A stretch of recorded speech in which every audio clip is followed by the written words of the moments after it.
I got a simple message. I got 3 points. One is obedience will mean heaven and blessings will be assured in your life.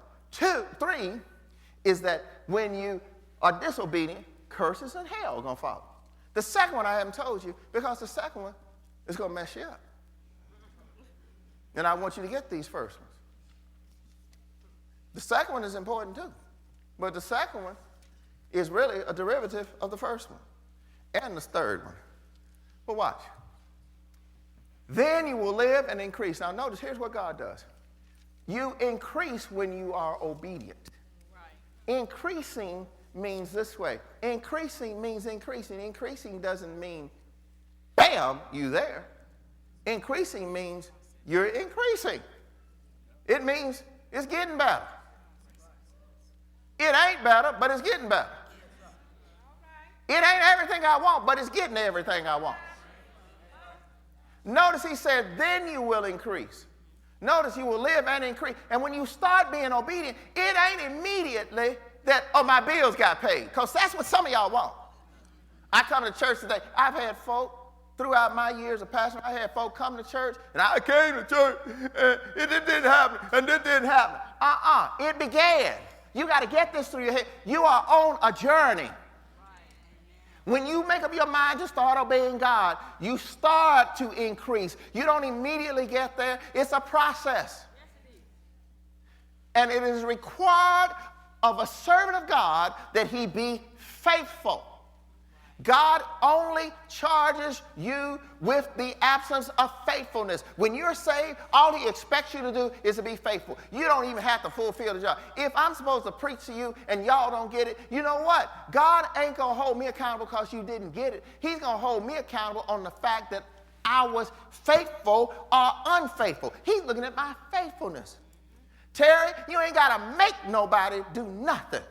All you got to do is tell them. This is what God said, that the job of a Christian is only to share life. You don't have to make them get saved. And folk, stop trying to beat folk into heaven. I mean, you ain't got to drive nobody to make them do something. Leave them alone. Just tell them what God said and step back. And please, if the dude or the sister is doing wrong, just tell them and then leave it alone. Because the more you open your mouth,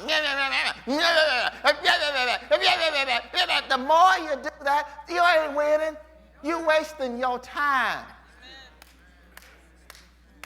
And every moment that go by is your life.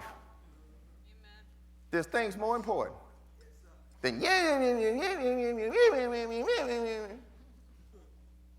you will increase.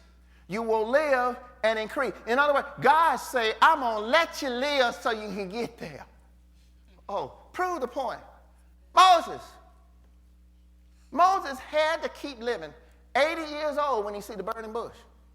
Then he go out there to Egypt, just a few months, and he get the people free. Now he take them on a journey that's not going to take very long, several weeks, for him to get to the promised land. Now Moses, 80 could be... he's over 80 right now. So he was 80 when God called and sent him down there. He's not over 85. In fact, no, he ain't even made it out of 80. He's still in his first year of 80.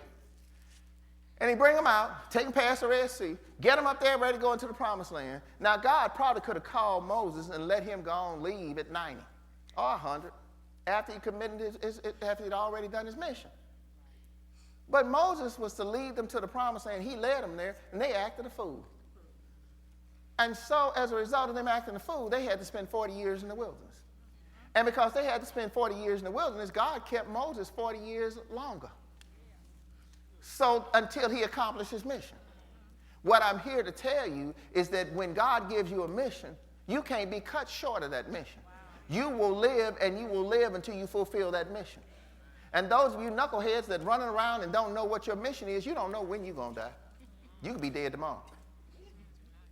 Because you don't know when your mission is. And God keep you alive long enough to figure out what your mission is. Now, you better hear me on this. Y'all might want to get me on this one, but here it is. And I got it in the Bible. You see, when God give you a mission, you can't be taken before your time and before your mission is completed. If you're faithful. If you are faithful to do what God tell you, and you doing what you God serving, he keeping you alive until you accomplish what he said, I told you, I called you to do. That's right, Bishop. Moses, how you going to know that I'm telling you what to do when you bring these people out? Moses brought them out. God probably could have said, Moses, I was getting ready to take you into heaven when you got 85. But these knuckleheads down, they done acted a fool, and now you can't even take them to the promised land. So I'm going to have to let you live another 40 years.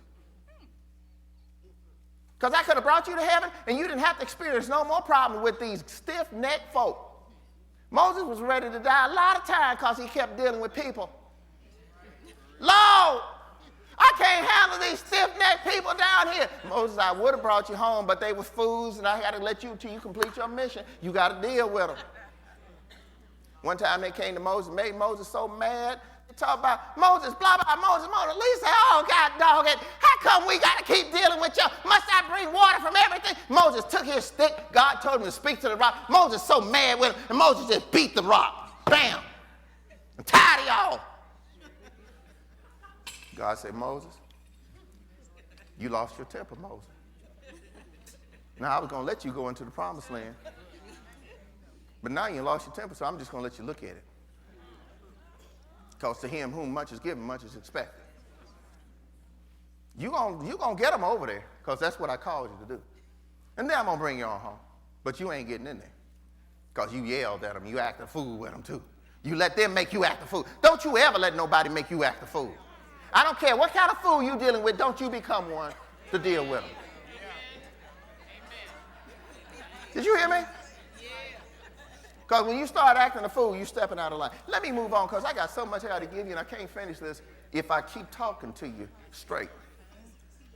So you'll live and increase, and the Lord your God will bless you in the land that you are entering. In the land that you're entering, God will bless you. If you do what? Keep his commands. Now watch the second thing I told you, third thing I told you I was going to tell you. There are going to be curses for disobedience. But, verse 17, but if your heart turns away and you are, keywords, not obedient. And if you are drawn away to bow down to other gods and worship them. What are other gods? Notice with a small g. If you're drawn away, notice the drawn away means it's a tempting, a pulling away. It is not something, none of you all are going to jump directly into hell. You are like frogs that if we put you in a pot of hot water, you will jump out. Ain't nobody here going to jump into hell. But hell cometh slowly. Hell cometh with tempting ways, alluring things to pull you into hell. Hell will never be the devil with a horns, a pitchfork, and a tail all red. The devil never comes like that. The devil comes like a suave, debonair, tall, well-tanned brother. Got all that look like going on. And the biggest muscle he's got is on his back hip, because his wallet is fat. And he rides around in a 2011 Mercedes-Benz and got a Lexus parked in one garage and got a coupe in the other garage. And the third garage is where he parks his other one, and he lives alone.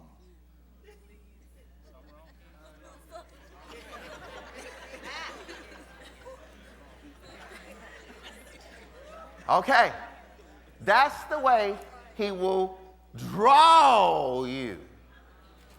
Brothers, I will not create an example for you because You already know plenty of them. And many of y'all been going around.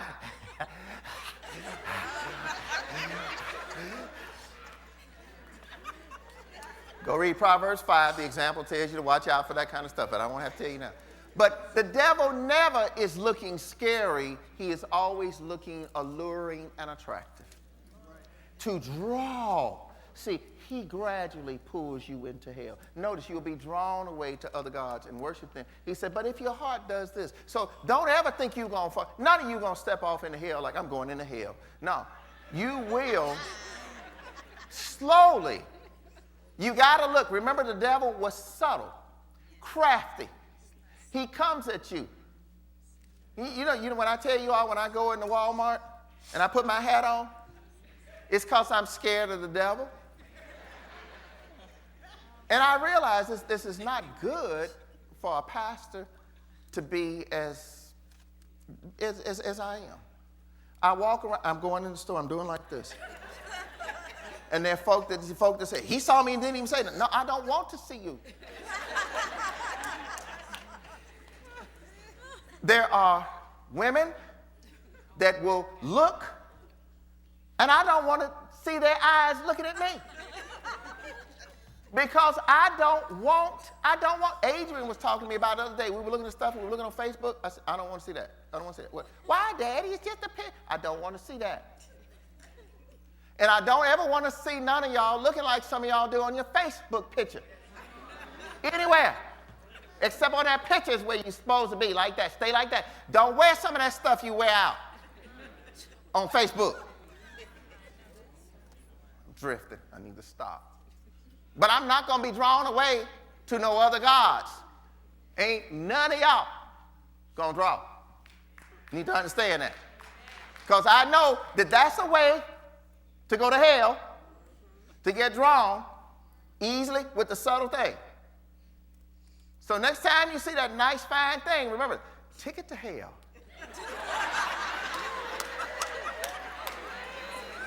Just know that. Free ticket. You hear me, don't you? All right. So to bow down and to worship them, here's what happens in verse 18. He goes on, he said, I declare to you this day that you will certainly, meaning it's not like a question. It's a certainty that you will be destroyed. No question. Disobedience is going to lead to your destruction, going to lead to your hell. And notice further, you will not live long. And notice this, that the process is you will not live long, meaning that you will still live after you have done what is wrong. You will live, but not long. Because the end result of disobedience is death. You will not live long in the land that you're crossing the Jordan to enter and to possess. Now, we go to verse 19, which is after 18. So this day I call heaven and earth. Now, this I started with last week. But notice that he says, this day I call heaven and earth as witnesses against you, that I have set before you life and death, blessings and curses. Now, he says this, but I want you to know that this is the end. He brings his witnesses. Who is his witnesses? Heaven and earth.